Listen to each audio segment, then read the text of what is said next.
President Trump threatening to send federal immigration enforcement to sanctuary cities this week, putting many on edge over the weekend, but none quite as much as Chicago. Trump posted on Truth Social over the weekend, trolling the city and hinting at a federal deployment. The president referenced Francis Ford Coppola's 1979 war flick, Apocalypse Now. It's a great movie. Posting this AI-generated photo of himself in a cavalry hat in front of an apparently burning Chicago skyline with the text, Chipocalypse now, I guess, and continued the reference, writing, "I love the smell of deportations in the morning," which is a paraphrase of a famous line from that movie. Chicago is about to find out why it's called the Department of War. That post prompted swift rebukes from city and state leaders. Senator Tammy Duckworth, a veteran, posting to X, "Take off that cavalry hat, you draft dodger. You didn't earn the right to wear it. Stolen valor at its worst." And Illinois Governor J.B. Pritzker posted, "The President of the United States is threatening to go to war with an American city. This is not a joke. This is not normal. Donald Trump isn't a strong man. He's a scared man. Illinois won't be intimidated by a wannabe dictator." But amid the Democratic outrage, President Trump insisted he's not declaring war on Chicago. Take a listen. "We're not going to war. We're going to clean up our cities. We're going to clean them up so they don't kill 5 people every weekend. That's not war. That's common sense." So Chicago Mayor Brandon Johnson took it a step further over the weekend, deploying the city's fleet of snowplows to block or slow ice from entering the city. But many in Chicago say they're concerned about the introduction of immigration enforcement, that it could be a prologue to federal takeover like the one in D.C. Now, Mayor Johnson, writing on X in part, "The president's threats are beneath the honor of our nation. But the reality is that he wants to occupy our city and break our Constitution." Trump border czar Tom Homan told Jake Tapper Sunday deploying the National Guard is not off the table. The National Guard are always on the table. We use them in Los Angeles and we use them in Washington, D.C. They're a force multiplier. And protesters in the city on Saturday seem to feel a federal occupation is not necessary. Take a look. Chicago is not the narrative that people try and paint it as, and so hearing Trump try and use the city to distract from the issues and problems that everyone around the country is facing that he should be doing something about is really disheartening.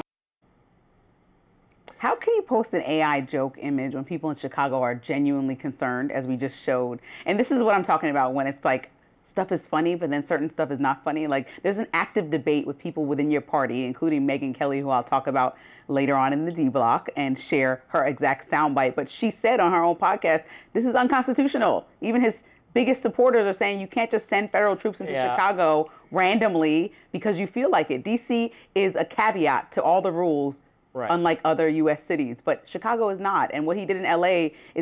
was found to be illegal recently. And that was in response to rioting, which I think is a legitimate reason to send in the National Guard, as opposed to just, I mean, this is sad, but garden variety crime is a problem Chicago should be dealing with, right? My point of view on this would be, why is it the National Guard's job? Why do the taxpayers of the rest of the country have to sort out Chicago's mess? That is on Chicago's governance to take care of. And if the people don't think their leaders are doing a good job, and they're not doing a good job, Brandon Johnson is terrible, they should vote in different people, maybe Republicans, to take care of it. It's not Trump's problem with the National Guard. So I agree, but probably for a different reason. In terms of that that image from Apocalypse Now, come on now, Rob. It's come a little. Now. No, it's not right. I'm going to agree with you. It gives the impression that declaring war on the city is not, it's part of the United States. We shouldn't be going to war with it's again, like changing the Department of Defense to the Department of War, it's a kind of boomer, tough guy, cringy, like, I'm going to get off my, like grouchy old man, kind of like it sounds cool and tough, but it's just content. And I'm getting really annoyed with the administration's love of creating content and memes, super based, awesome, but not doing anything. Shut up and stop tweeting about it and actually do it if you're gonna do it. Now, in this case, I don't think they should send in federal troops if it's not wanted by the city, and the city, in my view, would absolutely benefit from federal troops being sent in, just as our streets have benefited from the presence of law enforcement that dropped our violent crime rate and our carjacking rate and our murder rate dramatically. I know they're just standing around doing nothing, and everybody's like, I can't believe they're just standing around doing nothing. They're standing around doing nothing to deter gangs of teenagers from attacking people, which has been successful. It's worked.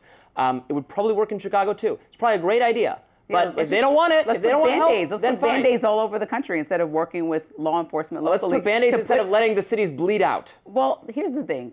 But they don't want it. I want to No. mark today's show down because of how much we've agreed in these first 15 minutes. So everybody mark the calendar for today's show because this is one of my favorites. I mean, I don't defend everything Trump does. And I appreciate that. So I just think the meme, like you said, I agree. We already talked about that. But I think it's just government overreach and a lack of respect for local authorities. And a pillar of what Republicans stand for is to allow autonomy within states and cities. And what we've seen, like in Hurricane Katrina, they asked the federal government for assistance when there was rioting and looting.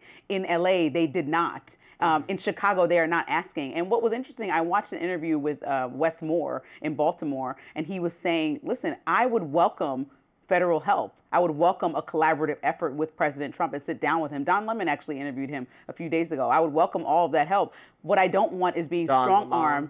Yes, my friend Don Lemon. So, but I don't know, he doesn't want to get strong-armed into cooperation. That's not how you solve things permanently. And even though the federal authorities, yes, it's true, have brought down crime in D.C., have not brought it down to 100% as Trump has been claiming. Right. That would mean 0 cases of crime. It's not true.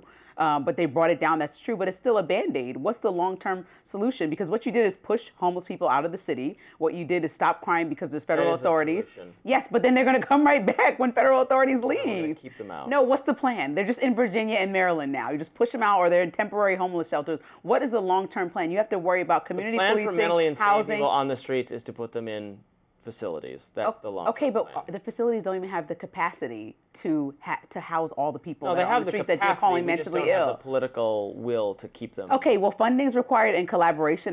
We spend millions. And I think President Trump should consider reallocating funding to how mayors and governors see best, rather than just making decisions that no one wants. The people who live there, the Americans that voted him in, some of them are Republican. I'm assuming all over Chicago do not want him there. So don't make decisions. Well, a lot for of the these people. big cities just don't have the money to do that because they spend like drunken sailors because they're socialists. That's Brandon Johnson's problem, and that's going to be Zohran Mamdani's problem. When don't bring Zohran Mamdani into this for no reason. Up next, nearly 500 workers detained at a Hyundai plant in Georgia. Don't go anywhere.